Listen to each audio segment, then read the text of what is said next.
So hello everyone दोस्तों, कैसे हैं आप लोग। आज हमारा 1000 वीडियोस की सीरीज का 236 नंबर का वीडियो। फ्रेंड्स, जैसा कि आप लोग जानते हैं कि मैट्रिक्स अलजेब्रा की हमारी अब तक जो सीरीज चल रही थी, जिसमें हमने 10 से 12 questions already system of linear equations, जिसमें हमने homogeneous system and non homogeneous system पे बात की थी, इसमें हमने नेक्स्ट टॉपिक आज लिया है eigen value and eigen vector.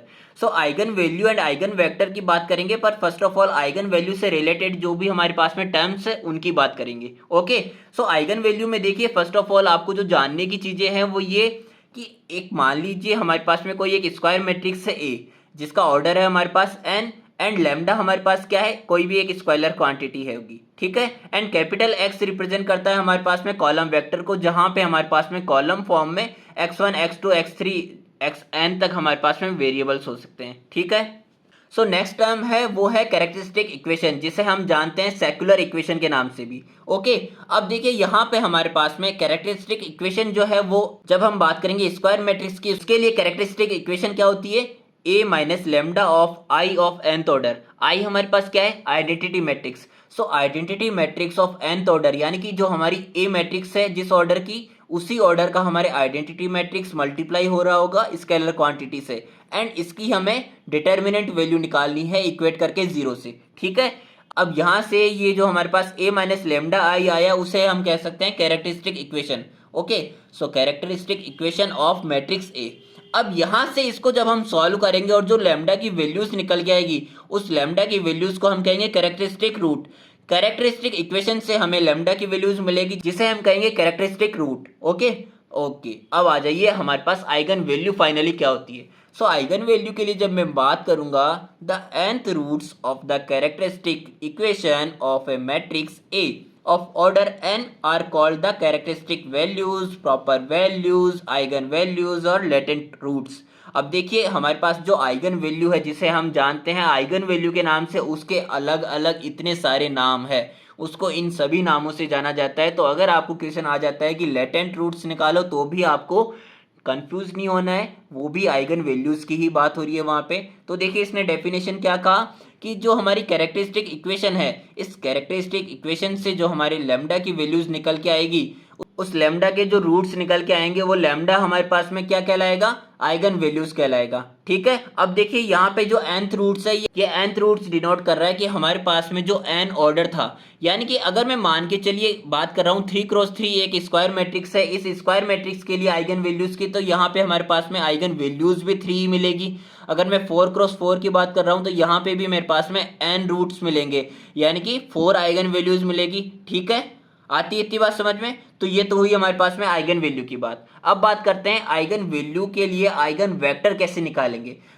एक यहां से रिमाइंडर ले लीजिए, for n eigen values there will be n latent vector, proper vector, eigen vector या फिर कैरेक्टरिस्टिक वेक्टर। अब देखिए यहां से जब हमारे पास में n वैल्यूज है, आइगन वैल्यूज n है, तो हमारे पास n ही आइगन वेक्टर होंगे। और अगेन इंपॉर्टेंट चीज की यहाँ पे आइगन वेक्टर के भी इतने सारे नेम है, लेटेंट वेक्टर, प्रॉपर वेक्टर और कैरेक्टरिस्टिक वेक्टर, ठीक है। आइगन वेक्टर कैसे निकालते हैं ये तो हम बाद में बताएंगे, पर पहले ये चर्चा कर लेते हैं कि आइगन वैल्यू कैसे निकालते हैं, ठीक है। तो एक एग्जांपल ले लेते हैं। देखिए यहाँ पे मैंने 2x2 की सिंपलेस्ट मैट्रिक्स ले ली है, आपको आइगन वैल्यूज कैसे निकालते हैं ये समझाने के लिए। ओके, तो हमारे पास में मैट्रिक्स है 3 2 1 2 एलिमेंट्स की। Find eigen values and eigen vectors of 2x2 square matrix. देखिए आइगन वैल्यूज निकालने के लिए जो हमारा स्टेप 1 होने वाला है वो क्या होगा, find value of characteristic root by the help of characteristic equation. अब कैरेक्टरिस्टिक इक्वेशन क्या थी, a minus lambda I. I हमारे पास में उसी ऑर्डर का होगा जिस ऑर्डर की हमारे पास में a मैट्रिक्स होगी। जो हमारी स्क्वायर मैट्रिक्स थी वो 2x2 ऑर्डर की थी, तो 2x2 ऑर्डर का ही हमारे पास में आइडेंटिटी मैट्रिक्स हो जाएगा। और आइडेंटिटी मैट्रिक्स हमें डिटर्मिनेंट फॉर्म में लिखना है, तो डिटर्मिनेंट फॉर्म में हमने इस तरह से लिख दिया है विद द स्केलर। ओके, तो देखिए यहाँ से मेरे पास में 3 माइनस लेमडा हो जाएगा, एंड यहाँ पे 2 माइनस 0 2 रहेगा, 1 माइनस 0 1 रहेगा, एंड 2 माइनस लेमडा अगेन हो जाएगा। ओके, अब देखिए यहाँ से जब हम इसकी डिटर्मिनेंट वैल्यू को सॉल्व करेंगे, तो इनको हमें क्रॉस मल्टीप्लाई करना पड़ेगा। तो यहाँ से देखिए मेरे पास में finally lambda square minus 5 lambda plus 4 is equal to 0 आएगा, जहाँ से क्वाड्रेटिक इक्वेशन के रूट्स निकालना आई डोंट थिंक कि आपको समझाने की जरूरत है, और अगर समझाने की जरूरत है तो आप ये वाली चीज देख के खुद समझिए, क्योंकि आप इंजीनियरिंग स्टूडेंट है, कोई 10वीं 12वीं के बच्चे नहीं है, ठीक है। तो देखिए यहाँ से लेमडा की वैल्यू 4 और 1 आ चुकी है मेरे पास में। अब देखिए ये जो लेमडा की वैल्यू 4 और 1 आई है इसे ही हम आइगन वैल्यू कहते हैं। एंड आइगन वैल्यू के ही इतने सारे नाम है, latent roots, proper value, characteristic value and characteristic root. ठीक है, अब बात करते हैं, हम आइगन वैल्यू निकाल लिए, बट आइगन वैल्यू से इसके करेस्पॉन्डिंग आइगन वेक्टर्स कैसे निकालेंगे। ओके, तो चलिए बात करते हैं आइगन वेक्टर्स की।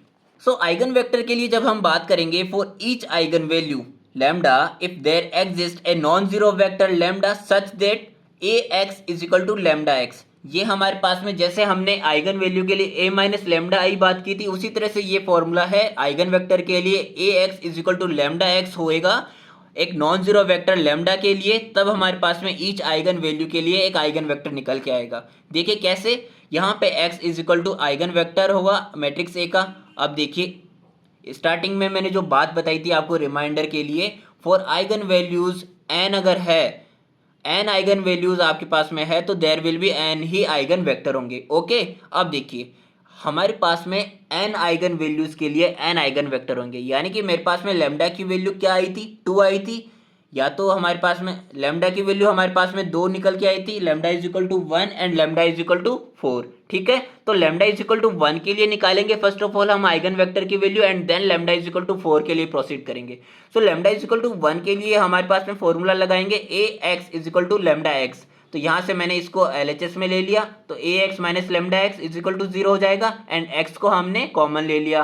तो देखिए जब हमने इसको कॉमन लिया है और ये मैट्रिक्स है, तो इसको भी मैट्रिक्स के फॉर्म में यहाँ पे छोड़ना पड़ेगा। इट मीन्स यहाँ पे मैं आइडेंटिटी मैट्रिक्स यूज में लूंगा।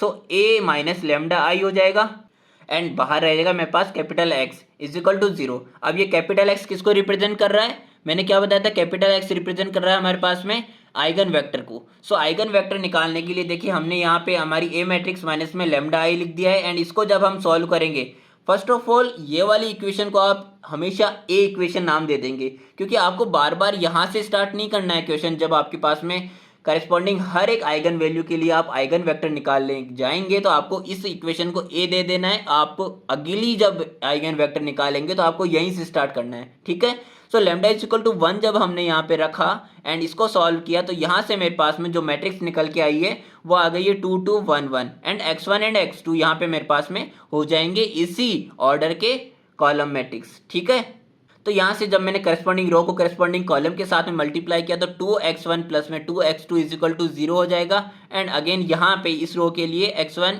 प्लस में x2 इज इक्वल टू 0 हो जाएगा। अब ये दोनों ही जो हमारे पास में निकल के आई है इक्वेशन, ये केवल इसी को इंडिकेट कर रही है। यहाँ से अगर मैं देखूँ तो x1 is equal to minus का x2, एंड यहाँ से भी अगर मैं देखूँ तो यहाँ पे भी मेरे पास में एक ही बात आएगी, x1 is equal to minus का x2। अगर मैं यहाँ से कंसिडर करता हूँ x2 की वैल्यू 1, तो मेरे पास में x1 की वैल्यू -1 हो जाएगी। ठीक है, इट मीन्स यहाँ पे मेरे पास में जो v था, जो हमारा कैपिटल X था, वो किसको रिप्रेजेंट कर रहा था, x1 एंड x2 को, यानी कि पहले x1 आएगा, तो x1 मेरे पास में क्या आ जाएगा, x1 is equal to minus का 1 हो जाएगा, एंड x2 की वैल्यू मेरे पास में क्या हो जाएगी, प्लस का 1 हो जाएगी। ठीक है, बट अगर आप यहाँ पे x2 की वैल्यू को कंसिडर करते हैं -1, तो यहाँ पे जस्ट इसका ऑपोजिट भी हो सकता है। ओके, तो यहाँ से हमने देखिए जस्ट बिकॉज यहाँ पे हमने अज्यूम किया है, इसलिए हमने यहाँ पे एक k जो ऑर्बिटरी कांस्टेंट है उसको यूज में लिया है। ओके, तो यहाँ पे मेरे पास में k एंड माइनस k हो गया, एंड k को जब हम बाहर लेंगे कॉमन, तो यहाँ पे 1 एंड -1 हो जाएगा। ठीक है, सो जो हमारा सेकंड आइगन वेक्टर है उसको निकालने के लिए यहाँ पे हमारी जो सेकंड आइगन वैल्यू आई थी लेमडा इज इक्वल टू 4, इसके करस्पॉन्डिंग देखिए हमें क्या करना पड़ेगा। जैसा कि मैंने कहा था हमें इक्वेशन 1 को यूज में लेना है, इक्वेशन ए को यूज में लेना है। ओके, तो यहाँ पे इक्वेशन ए को मैंने रखा एंड लेमडा की वैल्यू 4 रख दी यहाँ पे। अब देखिए जब मैंने इन दोनों मैट्रिक्स को माइनस किया, तो यहाँ से मेरे पास में ये वैल्यूज निकल के आ गई, एंड देन जब हम करस्पॉन्डिंग रो को करस्पॉन्डिंग कॉलम के साथ मल्टीप्लाई करेंगे, तो यहाँ पे -x1 प्लस में 2x2 इज इक्वल टू 0 आ जाएगा, एंड x1 माइनस 2x2 आ जाएगा 0। अब देखिए यहाँ से ये दोनों अगेन मेरे को इंडिकेट कर रही है x1 is equal to 2x2 पे, जिसमें अगर मैंने x2 की वैल्यू को c कंसीडर कर लिया, तो मेरे पास x1 की वैल्यू 2c आ जाएगी। ओके, तो x1 की वैल्यू जब मेरे पास में 2c आ गई, तो यहाँ पे 2c रख दिया एंड x2 की वैल्यू c रख दिया है, जहां से अगर मैंने c कॉमन बाहर ले लिया है तो 2,1 आ जाएगा। ठीक है, ये आ गई है हमारे पास आइगन वैल्यू के करस्पॉन्डिंग आइगन वेक्टर्स की वैल्यू। सो ये था हमारा आज का video. Thank you so much देखने के लिए, मिलते हैं हमारे नेक्स्ट वीडियो में।